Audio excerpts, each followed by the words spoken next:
এক ছোট্ট গ্রামের পাশ দিয়ে বয়ে চলেছে এক শান্ত নদী। এই নদী কখনো জোরে কথা বলে না, ঢেউ তোলে না, ঝগড়া করে না।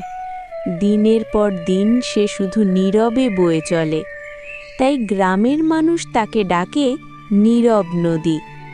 কিন্তু কেউ জানে না এই নীরব নদীর বুকের ভেতর লুকিয়ে আছে কত গল্প, কত কষ্ট আর কত আশার কথা। এই গ্রামেরই এক কোণে থাকে ছোট্ট মেয়ে মিনা ও তার মা। মাটির ঘর, খড়ের চাল, সামনে ছোট উঠান, অভাবই তার নিত্যসঙ্গী। মা, আজ তোমার শরীরটা কেমন আছে? আগের মতোই রে মা, বুকের মধ্যে কষ্ট হচ্ছে, কাজ করতে পারছি না। কি করে এক মুঠো খাবার জোগাড় করব? তুমি চিন্তা করো না মা, একটা না একটা উপায় ঠিক হয়ে যাবে। মিনার বাবা অনেক দিন আগেই মারা গেছে। মা অসুস্থ হওয়ার পর সংসারের সব দায় এসে পড়েছে মিনার কাঁধে।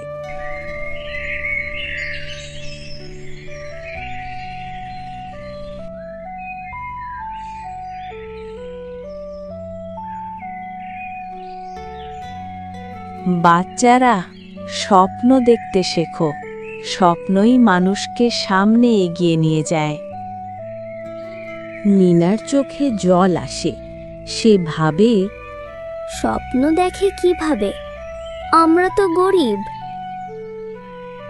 মিনার স্কুল ছুটি পর সে এক রাশ মন খারাপ নিয়ে নদীর পাড়ে গিয়ে বসে।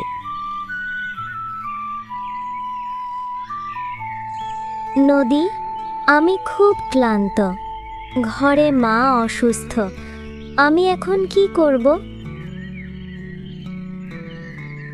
নদী কিছু বলে না, সে শুধু নীরবে বয়ে চলে।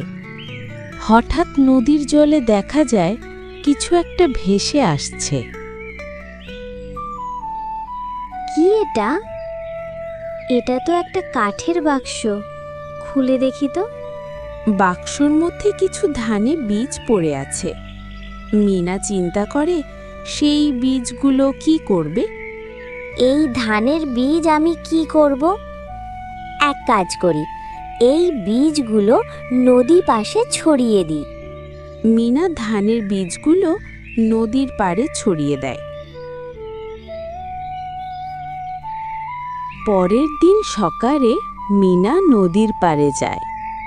সে দেখে সেই ধানের বীজ থেকে ধান গাছ হয়েছে। মিনা খুব খুশি হয়। সে নদীর কাছে যায়। নদী, তোমাকে ধন্যবাদ। স্কুলে বলেছিল স্বপ্ন দেখতে। আমি স্বপ্ন দেখেছিলাম আমাদের ভালো দিন আসবে। তুমি আমাকে ধানের বীজ দিয়ে সাহায্য করেছ। তোমাকে ধন্যবাদ। নদী কিছু বলে না, সে নীরবে বয়ে চলে। কিন্তু মিনার জীবন বলে দেয়, নীরব নদী আসলে কথা বলে, কোনো শব্দ ছাড়াই।